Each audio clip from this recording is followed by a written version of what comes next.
ऐन गणेशोत्सवाच्या काळात जरांगे पाटलांचं वादळ हे मुंबईमध्ये धडकणार आहे।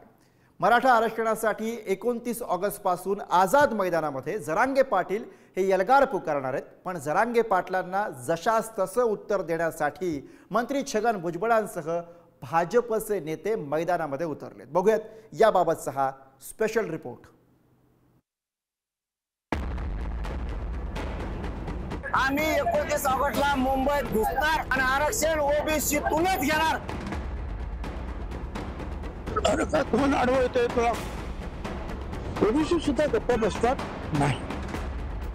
मराठा समाजाला ओबीसीतूनच आरक्षण मिळावं यासाठी संघर्ष योद्धा पुन्हा उतरला। 29 ऑगस्टला मनोज जरांगे पाटलांचं वादळ मुंबईमध्ये धडकणार आहे। कोणीही आडवा आलं तरी थांबणार नाही असा ठाम निर्धार त्यांनी व्यक्त केला। तर ओबीसी समाजात कोणी शिरकाव केल्यास गप्प बसणार नाही असा मंत्री छगन भुजबळांनी इशारा दिलाय। अरे काय कोण अडवतोय तुला? पाहिजे तिथे तिकडे जालन्यात कर, अंतरवाली काय सराटीमध्ये, मुंबईत कर, दिल्लीत कर।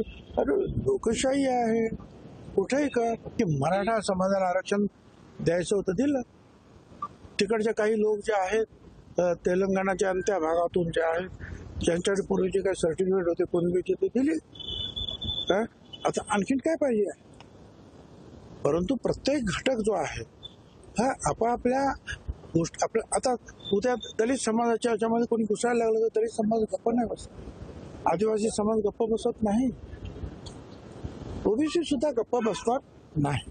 तुला कोणी विचारलं का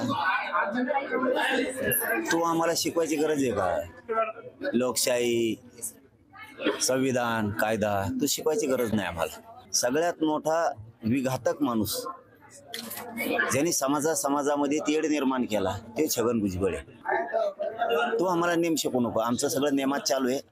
मुंबईला आम्ही नेमात जाणार आहेत, जालन्यात पण आमचं नेमातच आहे। कुठे गेलो तरी आम्ही नेम आणि लोकशाही आणि कायदा सोडून करत नाही। तू आम्हाला शिकवायची गरज नाही। जरांगे पाटील गणेश चतुर्थीला म्हणजे 27 ऑगस्टला अंतरवाली सराटीतूनच कूच करणार आहेत। म्हणजे ऐन गणेशोत्सवात मराठा आंदोलक मुंबईमध्ये धडकतात। दरम्यान जरांगेंच्या मागण्या कायद्याच्या चौकटीत बसतील, त्यांना माझं समर्थन असेल असं मंत्री पंकजा मुंडेंनी म्हटलंय।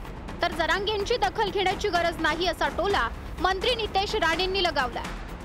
प्रशासनाचं नियोजन हे नेहमीच असतं, ते नियोजन असणारच आहे। कारण असं आहे की गणेश चतुर्थीचा सण आहे, खूप गर्दी आहे मुंबईमध्ये, इथे पण असणारच आहे, ठिकठिकाणी मंडळाचं आहे। त्यामुळे प्रशासनाचं नियोजन हे असणार आहे की नागरिकांना त्रास होऊ नये आणि आंदोलकांनाही त्रास होऊ नये, त्यांना पण त्रास होऊ नये ते इकडून जात असतील तर, आणि तिथल्या लोकांनाही होऊ नये, हे प्रयत्न प्रशासनाचे असणार आहे। कोण त्यांचा आडवं येत आहे? आडवं येणारं कोण आहे? ते स्वतःच बोलून आडवं करत बसतायत। विधानसभामध्ये मराठा समाजाने कोणाच्या बाजूने आमच्या देवेंद्र फडणवीस साहेबांच्या नेतृत्वावर विश्वास दाखवून भरघोस मतदान केलेलं आहे। आणि म्हणून जनतेने अगर आपली बाजू निवडल्यानंतर त्याच्यानंतर दुसऱ्यांची दखल घेण्याची गरज नाही। मराठा आंदोलनाच्या पार्श्वभूमीवर मंत्री प्रताप सरनाईकांनी लातूरमध्ये जरांगे पाटलांची भेट घेतली। जरांगे पाटलांच्या भावना मुख्यमंत्र्यांसह दोन्ही उपमुख्यमंत्र्यांपर्यंत पोहोचवणार असल्याचं सरनाईक म्हणाले। तर जरांगे पाटलांना शिंदेंच्या शिवसेनेची फूस असल्याचा आरोप ओबीसी नेते नवनाथ वाघमारे यांनी केलाय। आजही आता त्यांनी जे त्यांचं आंदोलन आहे मुंबईला त्यांना यायचं आहे, त्यांनी त्यांची भावना माझ्या समोर व्यक्त केली। ती भावना मी मुख्यमंत्री या नात्याने देवेंद्रजी फडणवीस आणि आमचे मुख्य नेते एकनाथजी शिंदे साहेब आणि अजितदादा पवार यांच्या कानावर घालील आणि निश्चितपणे त्यावर जर काही तोडगा निघाला 29 तारखेच्या तर मी सुद्धा त्याबद्दल मला समाधान वाटेल। एकनाथ शिंदे हे जरांगेचे लाड करतात वारंवार। तुम्हाला त्यांचे अनेक उदय सामंत असतील, हे दारू विकणारा खासदार संदीपान भुमरे असेल, तुम्हाला संजय शिरसाट असतील, आणि आज सुद्धा शिंदे गटाचा एक मंत्री त्या बिंडोक जरांगेला भेटायला येतो। कोण?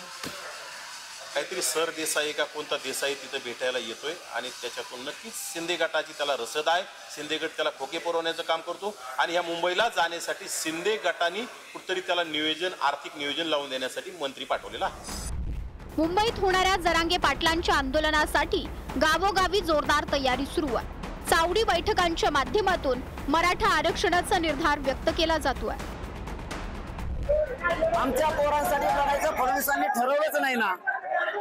आमच्या आंदोलनात दंगल घडवायचं षडयंत्र रचलंय देवेंद्र फडणवीसांनी अशी लोकांत चर्चा आहे, अशी आम्हाला शंका पण येते. आणि देवेंद्र फडणवीस सुद्धा बोललेत की पोलिस बघून घेतील. आता आम्ही पण करायला लागलो, बघू आता आम्हाला कोण अडवतोय, मराठ्यांना आरक्षण कसं येते. आम्ही 29 ऑगस्टला मुंबईत घुसणार आणि आरक्षण ओबीसीतूनच घेणार. महाराष्ट्राचं वातावरण बिघडवलं कुणी, बेकायदा मागण्या केल्या कुणी, घेईन तर ओबीसी मधूनच घेईन, ओबीसीच्या नेत्यांना टार्गेट केलं कुणी, ओबीसींची घरदारं जाळली कुणी, ओबीसींच्या लोकांवर हल्ले केले कुणी.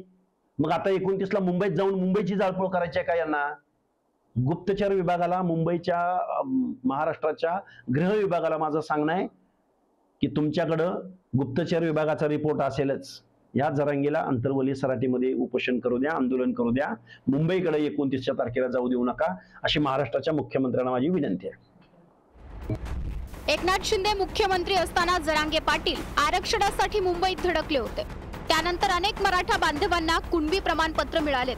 आता जरांगे पाटील सरसकट आरक्षणासाठी पुन्हा एकदा मुंबईत येत आहेत. पण यावेळी मुख्यमंत्री आहेत देवेंद्र फडणवीस.